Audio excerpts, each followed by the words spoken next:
મધ્ય ગુજરાતમાં મેઘરાજા એક ધારા મંડાણા છે અને ધોધમાર વરસી રહ્યા છે. ખેડા, પંચમહાલ, દાહોદનો આ વખતે વારો લીધો અને તરબોળ કરી નાખ્યા. ક્યાંક આહલાદક તો ક્યાંક રૌદ્ર અને હાલાકીના દ્રશ્યો જોવા મળ્યા. ક્યાંક નદી નાળા છલકાતા ખેડૂતોમાં ખુશી જોવા મળી રહી છે. હવે મધ્ય ગુજરાતમાં મેઘરાજાનું મંડાણ થયું છે. ઠેર ઠેર પાણી જ પાણી જોવા મળી રહ્યું છે. પંચમહાલના પાવાગઢમાં મેઘરાજાના આગમનથી આહલાદક દ્રશ્યો સર્જાયા હતા. ભારે વરસાદને પગલે પાવાગઢના પગથિયા પરથી જાણે કે ઝરણા વહી રહ્યા હોય એવા દ્રશ્યો સર્જાતા દર્શનાર્થીઓએ નયનરમ્ય વાતાવરણનો અનુભવ કર્યો હતો. તો બીજી તરફ પોયલી પાસે આવેલો હાથણી માતા ધોધ 16 કળાએ ખીલતા મોટી સંખ્યામાં લોકો ઉમટ્યા હતા. તો આ તરફ ભારે વરસાદને પગલે પાનમ નદીના જળસ્તરમાં વધારો થતા નદી પર આવેલો કોઝવે પાણીમાં ગરકાવ થઈ ગયો હતો.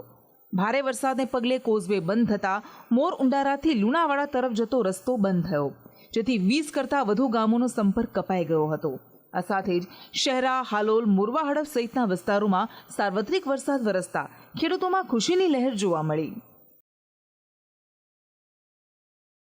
ખેડાના નડિયાદમાં મેઘરાજાની ધમાકેદાર બેટિંગ જોવા મળી. નડિયાદમાં 5.5 ઇંચ કરતાં પણ વધારે વરસાદ ખાબકતા અનેક વિસ્તારમાં જળબંબાકારના દ્રશ્યો જોવા મળ્યા. નડિયાદ શહેરના પૂર્વ અને પશ્ચિમ વિસ્તારોને જોડતા તમામ ગરનાળા પાણીમાં ગરકાવ થઈ ગયા હતા. અત્યંત વ્યસ્ત રહેતા શ્રેયસ, ખોડિયારમાઈ મંદિર તેમજ વૈશાલી ગરનાળું પાણીમાં ગરકાવ થતા વાહન ચાલકોને ભારે હાલાકીનો સામનો કરવો પડ્યો.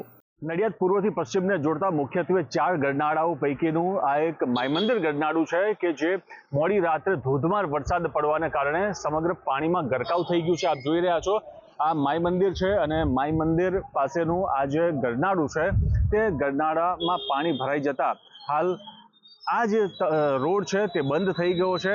લોકોને લગભગ 3 થી 4 કિલોમીટર ફરીને જવું પડી રહ્યું છે. ત્યારે હાલ તમામ જે લોકો છે તે હાલાકીનો સામનો કરી રહ્યા છે.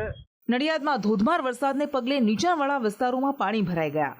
નડિયાદના Pij road, Santram road, Rabarivad, VKV road તથા શાક માર્કેટમાં પાણી ભરાતા લોકોને ભારે હાલાકીનો સામનો કરવો પડ્યો. નડિયાદની સાથે મહેમદાવાદ, મહુધા, કટલાલ, કપડવંજ અને માતરમાં પણ ભારે વરસાદ નોંધાયો હતો. ખેડા જિલ્લામાં ભારે વરસાદને પગલે ખાતરજ અને અમદાવાદને જોડતો રસ્તો ધોવાઈ ગયો હતો. તો બીજી તરફ નડિયાદના પશ્ચિમ વિસ્તારમાં રોડ પર 20 ફૂટ પહોળો અને 10 ફૂટ ઊંડો ભૂવો પડ્યો.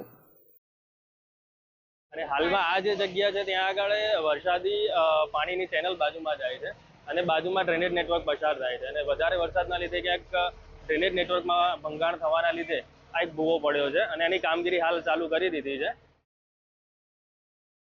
મહીસાગરમાં સાર્વત્રિક વરસાદથી મહીસાગરની વેરી નદીમાં નવા નીર આવતા ખેડૂતોમાં ખુશી જોવા મળી. તો બીજી તરફ લુણાવાડા, ખાનપુર અને સંતરામપુરમાં 3 ઇંચ જેટલો વરસાદ વરસતા નદી નાળા છલકાયા હતા.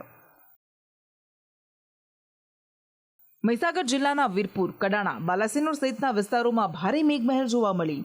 તો બીજી તરફ ભારે વરસાદને પગલે લુણાવાડાના અનેક વિસ્તારો જળમાં ગરકાવ થયા. લુણાવાડાની આનંદ પાર્ક સોસાયટી, વર્ધરી રોડ અને ગરકોરી રોડ સહિતના વિસ્તારોમાં પાણી ભરાઈ ગયા.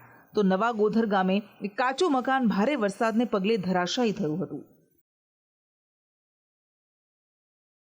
દાહોદમાં મેઘરાજાએ એવી ધબધબાટી બોલાવી કે ઠેર ઠેર જળબંબાકાર સર્જી નાખ્યો. ધોધમાર વરસાદને પગલે દાહોદના બાપજી કોમ્પ્લેક્સમાં મોબાઈલ અને ઝેરોક્સ સહિતની અનેક દુકાનોમાં પાણી ભરાયા હતા, જેથી દુકાનદારોને ભારે નુકસાન થયું હતું.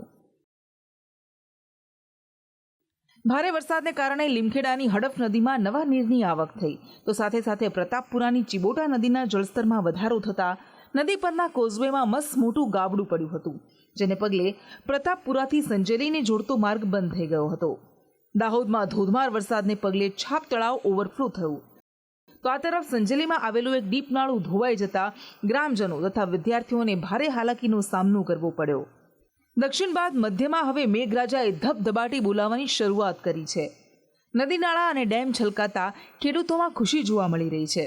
તો બીજી તરફ રોડ રસ્તા ધોવાતા અને નીચાણવાળા વિસ્તારોમાં પાણી ભરાતા લોકોને ભારે હાલાકીનો સામનો પણ કરવો પડી રહ્યો છે.